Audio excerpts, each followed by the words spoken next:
भाजपा सांसद रमेश बिदोई का बयान, सबसे पहले दानिश अली बसपा प्रत्याशी के खिलाफ सांसद में अपशब्द भाषा, उसके बाद यूपी बिहार के लोगों के ऊपर अपशब्द भाषा। दिल्ली तेरे बाप का है क्या? क्या औकात है तेरी? मैं तेरी औकात पूछता हूँ, तू क्या औकात है तेरी? और तेरे बाप की दिल्ली है क्या? तेरे बाप का जागीर है क्या? यूपी बिहार के लोग दिल्ली छोड़ के चले जाए, क्या है तू? एक पिद्दा भर का जनता से भीख मांग के सांसद बनता है, जनता से भीख मांग के सांसद बनता है। तेरी औकात क्या है बता? कहाँ का राजा महाराजा का औलाद है? तेरे बाप नवाब थे क्या, या तेरे बाप राजा थे क्या? क्या है तू? और क्या है भाजपाइयों, तुम्हारे बाप की देश हो गया है क्या? साले जितने बदतमीज हो सारे भाजपा में बन गए हो। क्या हो तुम लोग? जिस जनता का वोट लेते हो उसी को आंख दिखाते हो। यूपी बिहार के आदमी बदतमीज है, चोर है, डकैत है, और तू साले बदतमीज की औलाद, तू साधु है, संत है, क्या है तू? एक भाजपा का लुच्चा लफंगा, एक बदतमीज सांसद है, इसके अलावा तेरी कोई पहचान नहीं है। इसी बयान से तूने अपने देश में अभी तूने पहचान बनाई है। एक लुच्चा लफंगा सांसद, और जितने भी भारत के अंदर लुच्चे लफंगे, रेपिस्ट, लड़की छेड़ने वाले, ये भाजपा की पहचान है अभी के टाइम में। अरे क्या है नरेंद्र मोदी? क्या है? एक उठाई गिराही तो हमने देश की जनता ने चुन लिया है धोखे से। अमित शाह क्या है? एक उठाई गिराही तो है, धोखे से चुने हुए हैं। लोगों को डरा धमका के राजनीतिक चमका रहे हो। और क्या है? कौन सी नीति पे चल रहे हो बोलो? कौन सा भाजपा का नीति है? बृजभूषण शरण, अभी दिल्ली पुलिस ने कहा है कोर्ट के अंदर कि लड़कियों के साथ बदतमीजी करता था, छेड़खानी करता था जब भी मौका मिलता था, देश में या विदेश में। ऐसे पर्याप्त सबूत हैं। तो भारतीय जनता पार्टी तो रेपिस्टों की, बदतमीजों की, गुंडों की पार्टी बन के रह गई है।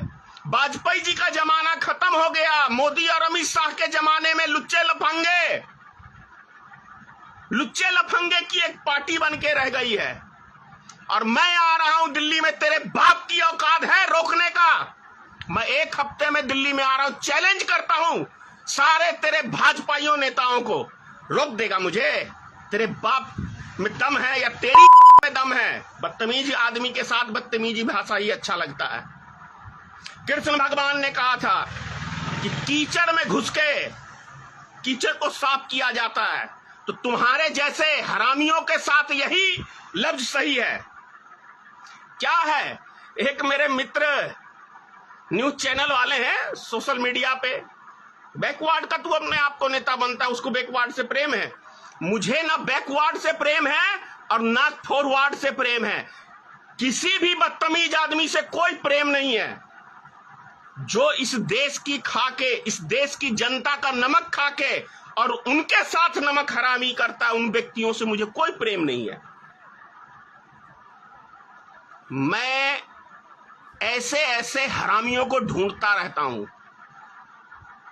तू जन्म भी नहीं लिया होगा जिस टाइम में मैं दिल्ली में था, और तू क्या बोलेगा? शहर कैसे बसता है तुझे पता है? साला पता नहीं किस गुंडे मवाली की औलाद होगा तू, और गुंडों की पार्टी में रह के तुझे मिल गया।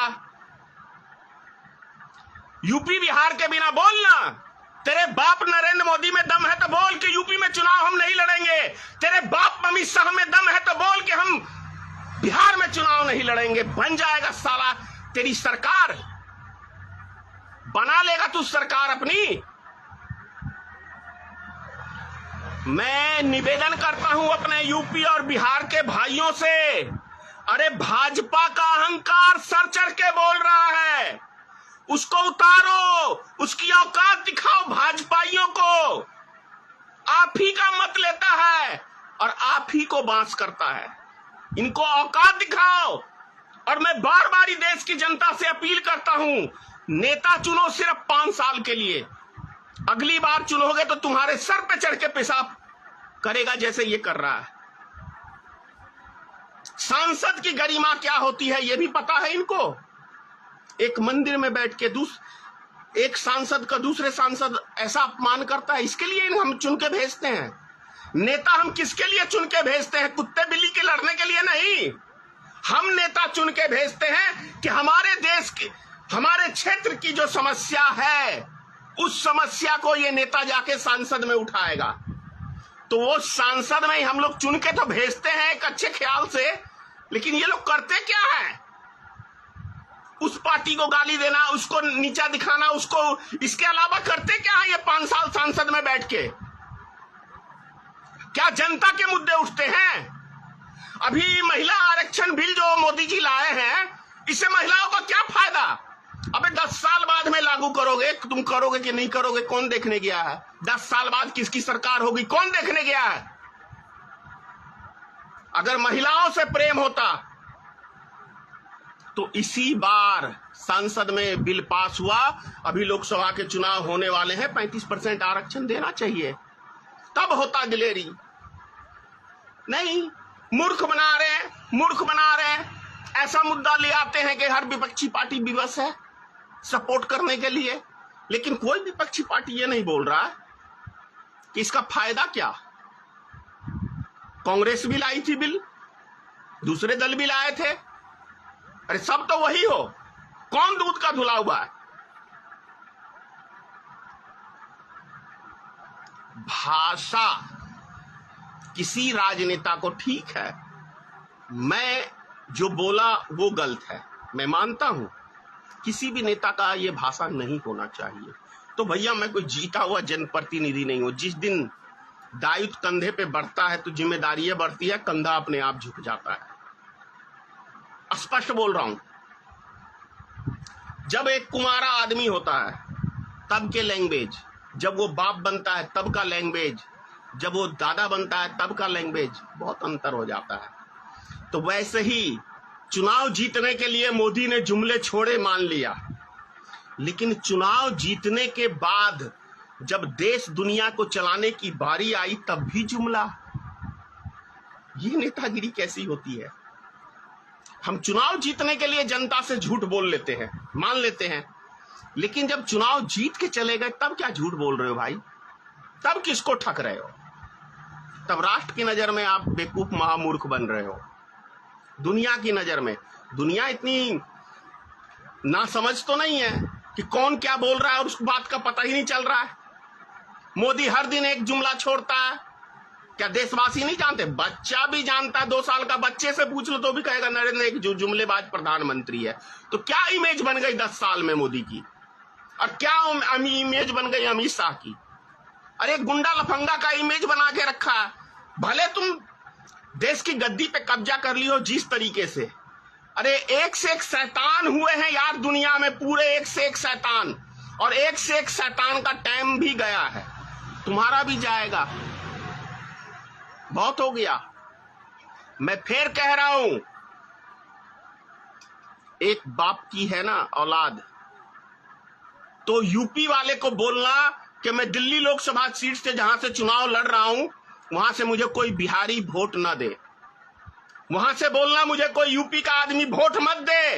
दिल्ली के वासी कितने परसेंट है? दिल्ली में कितने परसेंट है? 5% भी या 7% मुश्किल से होंगे वहां के मूल निवासी, बाकी तो 90% बाहर के हैं। किसके मत से तुम जीतते हो? शहर ऐसा ही नहीं बनता है। शहर के अंदर पूरे देश के आदमी जाके समाते हैं तब वो शहर बनता है। आज यदि दिल्ली में आदमी जाना बंद कर देंगे तो जो तुम्हारे 5-10% के लोग जो है ना, जो फ्री का किराया खाते हैं, उनके घर में ताले लग जाएंगे, और जो किराए हराम की बैठ के खाते हो ना, ये खाना संभव नहीं होगा। फिर कटोरा लेके भीख मांगोगे। दिल्ली के मूल निवासियों की बात कर रहा हूं मैं, या तू ही होगा, तू भी किराया खोर होगा वहां का। उसी में रोटी दाल रोटी। बिहार और यूपी के विषय में अब शब्द नहीं बोलोगे तो किसी की दाल नहीं गलेगी। महान है बिहार यूपी की जनता, माफ कर देती है। हमारे बिहार के तो भाई अजीब ही है हाल। वो गाली सुन के भी हद है। अगर कुछ बचा हुआ है ना शर्म लिहाज, तो बिहार यूपी के आदमी से माफी मांग ले और पूरे दुनिया के मुसलमानों से माफी मांग ले। नहीं तो भाजपा का जो हाल होगा इस बयान से, बिहारी हैं और बिहारी क्या कहावत है, 100 पे भारी। ये समझ लियो, समझ ले अभी भी टाइम रहते। नहीं तो बोल रहा हूं अमित शाह और नरेंद्र मोदी को, ना लड़े यूपी बिहार, कितने सीट देश में आ जाएंगे। और वैसे भी अगर लड़ेगा भी तो अभी तुम्हारी औकात जो है बिहार में तो समझ में आ जाएगी। समझ गए?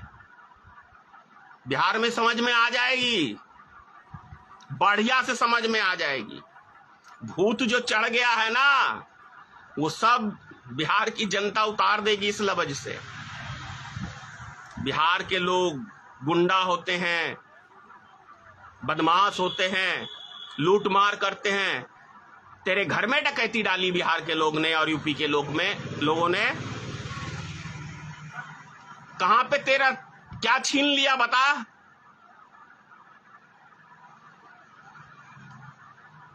भाइयों आप लोग समझो,